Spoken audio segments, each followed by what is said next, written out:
Campbell's Comments Equestrian, getting out and about, catching up with people, trying to raise awareness for people. Jess Morrison, hello. Hello. How are you going? Good, thank you. Nervous? Yes. Don't ever be nervous with me interviewing you, that much I can say. The equestrian page I have done, I would like to raise awareness for participants, people, what people are able to achieve, and I also want to keep people in horses. I've been here today doing horses teeth for you, and it's one of your main goals, long term, is to be able to stay involved in horses, have a job, and be able to continue doing horses. Yeah, definitely. Is it a struggle? It can be, trying to have time for your horses and put them first, but also still being able to provide for them in a sense, especially when like horses isn't the industry that I work in. It can be difficult. How old are you? 19. 19. You're at that age where you're starting to, I suppose, you know, have life decisions that make have big consequences, don't they?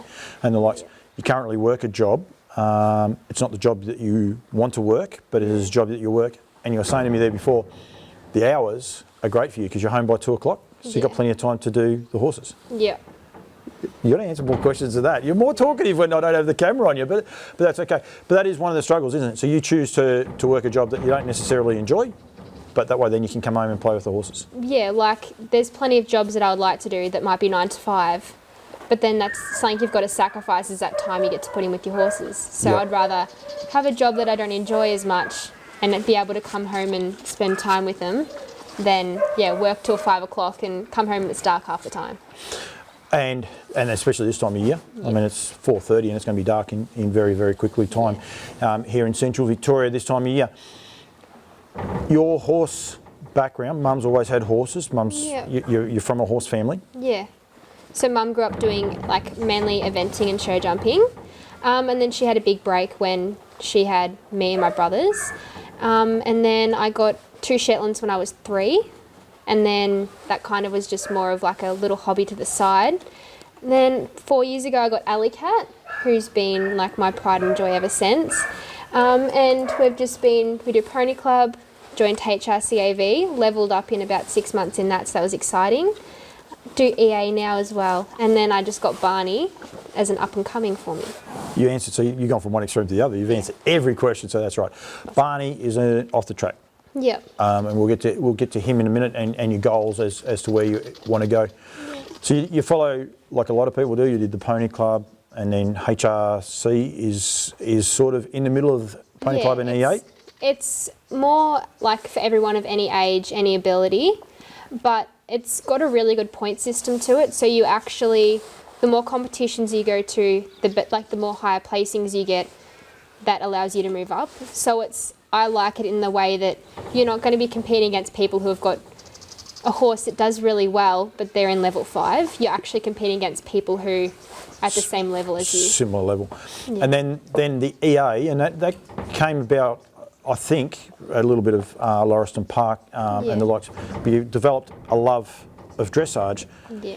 And to a person like myself, from afar, dressage I'm not going to say it's silly because I actually understand it, but if you're afar from it, it just looks silly. It just looks like you're just going around in unsculpted moves and the likes. Yet it is actually, a very rewarding sport because I can see a lot of people when they get off a dressage, they hold everything together, they get out of where they have to, and they relax over the horse and they give them a cuddle or the frustration as well because they know they've done something wrong. Yeah. And it is a unique skill, isn't it? I think it's just so rewarding because dressage is, many people don't realise it, but it's the foundation for everything. So if you can do dressage, you can do showing, you can attempt at doing jumping, like it really does help you put your foot in the next door. And I went to an event the other day on Sunday and basically Carolyn Wagner, 4-time Gary Owen winner, she basically said the same thing.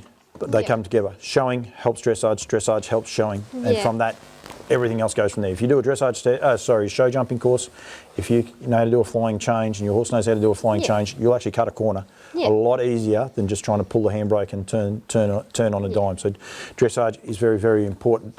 So you're doing the Pony Club, you're going along. what bred you to go to Chris Sievers? Like, was there a frustration, or is there a reason why you decided to start going and getting different lessons? I was having lessons with somebody else. They went on holiday, and then I just tried Christine, and I just found that what she was teaching me worked so well for myself and Alley Cat. We were in a very big rut, and every single ride felt like a fight. I would get off, me and Mum would have fights, and I wouldn't look forward to getting back on Alley Cat. And then Christine really changed my perspective, and she made me start from scratch. But like now I'm training elementary level, whereas I was doing grade 3, but I wasn't actually getting anywhere. Yep. Like I was just, yeah. Can you go back to the rut, and the equestrian page, Campbells Comments Equestrian page, is designed to try and keep people in the game. Could you have nearly give horses up with that rut? Yep. Yeah, and put a strain on yourself and Mum's relationship? Yeah, me and Mum went I had to use her to get everywhere because I couldn't drive and stuff, but it was really hard because, yeah, I would have a fight with Alley Cat, then Mum would say to me, oh, do this, and it's like, oh, I'm going to fight with you because you're telling me how to do it right, but I don't want to listen to you right now. Yep. And it just, like, it really does affect you, like, So, not enjoying it. So why does that happen? Like, you're at a good age, you're in an age of understanding, you know, you're almost an adult, Yeah. you're past being a child in a way. Where does the frustration come from? Like, is it because you can't get to your end goal, or is it even back further to that, you know, perhaps you're not getting told the right way to do things? Or can you explain that where the frustration actually starts and how it comes? For me and Alley Cat, it was a lot of getting her collected but her not moving forward and expecting her to do so many movements. But I shouldn't have been expecting it because I didn't have her going forward. So I think just taking it back a lot more to the start, really. And understanding it. Yeah. I tell a story about my daughter, and she'll hate me saying this, but when she had a little pony, an instructor used to come and all she'd do was circles. Yep. And Holly almost got to the stage of crying because she didn't want to do circles. She wanted to go that next step and the next step. But that's that foundation, isn't it? When you bring it back to that foundation and understanding why you're doing those circles and what the circles involved, and going from there. Yeah. So you started with Chris or Christine. I'll get into trouble. And you had a goal. You said to me out there before of how your relationship with Christine and that changed because you had a goal and you decided which way you were going to go. Yeah. And then you opened up to that with Christine. Yeah. Christine was just my coach for a long time, or for over a year. And then coming up to October, November last year, I told her how I wanted to try it for Pony Club Nationals, and that was a big goal of mine. And then she said to me, like, because of my wanting my goals and stuff, that I should love to have me as part of a 2021 Lauriston Park team. And she took me down to the 2 Construct Youth Dressage Championships down at Borneo as part of her team, it was really good to be a part of a team with riders of every different age, every different discipline, or not discipline, sorry, every different level. Just feeling really comfortable around other people, not having any pressure because, like, you're all there to try and do well. But obviously you do have pressure because you do want to do well, but just a good environment. Do you reckon that it was a team environment that changes things? Like I would imagine probably when you left Chris after saying that, and she rewarded you, and we're not going to tell people how she actually rewarded you and the likes, but was it that initial part, or then when you rocked up to Borneo and you are part of a group, part of a team that really changes things? I think being around other riders who accept you a lot more, and going and doing group things together, like going out for dinner and actually feeling comfortable around other people and feeling like you're a part of something, that really, really helps. Not just going and doing something by yourself, actually being around other people. I feel like that really does make a big impact. And I think that's key. Like, one of the things I want to do, break down why kids your age, and I can call you a child, leave horses. And we don't want them to. I mean, Mum and Dad have a nice stable complex here, put a lot of time and money. They wouldn't care. They'll do anything for their daughter. I know that. I know that very well. But to stay in the horses is so much better. One, for your well-being, Yeah. And I think they're great for everyone's well-being. Horses are. I think they're better for the world's better for being part of horses. But also the flow-on effect of all these events and the like. So Yeah. I think it's a key thing that you've just said there, is being part of a team, and maybe that's somehow something that other instructors going forward can look at is potentially making teams, and just the simple things like you said, of going out for tea and getting that guidance. Yeah, like as a part of Bendigo Pony Club, it's amazing because you've got so many young riders and they love coming because they're with other young riders. And then, like, we went to the trots a few weeks ago, and it was more enjoyable going as a group and being around other people who enjoy it as well, not just yourself. I think definitely being in a group aspect really, it just makes you much more happier and enjoy it more, I think, more memories and stuff, rather than just... Do you find yourself looking forward to something too? And it doesn't necessarily have to be the show this weekend that you may or may not get into and you may or may not win, but just, like it might be a month's time or 3 months' time there's a camp. I'm looking forward to state qualifiers in December, Borneo Youth Dressage Championships next year in January. There's so many milestones that take you there and little stepping stones, but I'm looking at like the big picture in the future, the big qualifying events, the big ones that get my name out more, not just smaller little club events. Yeah, and trying to raise that profile. And I think that's key. Nationals didn't go to plan, and it was a bit of a messy year for a lot of people because things got cancelled and COVID and all the rest. But you've got to overlook it and just, I didn't get into nationals, but I might go and join the EA development squad, or I might go and do something else instead. Like, you can't just sit around being sad about it. You've got to pick yourself back up and go and do something else with your time. So if it was only you and Mum and you didn't make nationals, would you have been in Glum, I suppose, or would you have been down in the dumps? With just me and Mum? Yeah, if it was just the two of you as you were prior to getting involved with Lauriston Park? I probably wouldn't have been trying out for nationals if it wasn't for Lauriston Park. Yeah, yeah. Like, I would have obviously been trying out, but I don't think I would have been as competitive as I am now. I wouldn't be at the level I am now. Yeah. Before going to Lauriston, like I said, I probably would have given up. So I don't know if I would have even been considering nationals. And that's big, and I hope maybe some people are sitting back and they're watching and listening to this, because these are the key components. You've got an off the track thoroughbred. Yep. That's your next stage. Yep. Before we go on to that, had you ever thought about working in a thoroughbred stable or anything along those lines? No, I honestly never pictured myself with a thoroughbred. I love Alley Cat's anatomy, and I always wanted a horse that was a bit chunkier. And then I was looking to expand and getting another horse, and we went and just tried Barney just to see what it would be like to have a thoroughbred, and I just fell in love with him. And then that's what made me get him. He's got such a kind eye, but no, I never pictured myself working with thoroughbreds before him. And so the stable life was never on the radar for you? No. That's one of the big things they're trying to work out what they do wrong. Is that the hours that they work and things like that, or was just never even on the radar?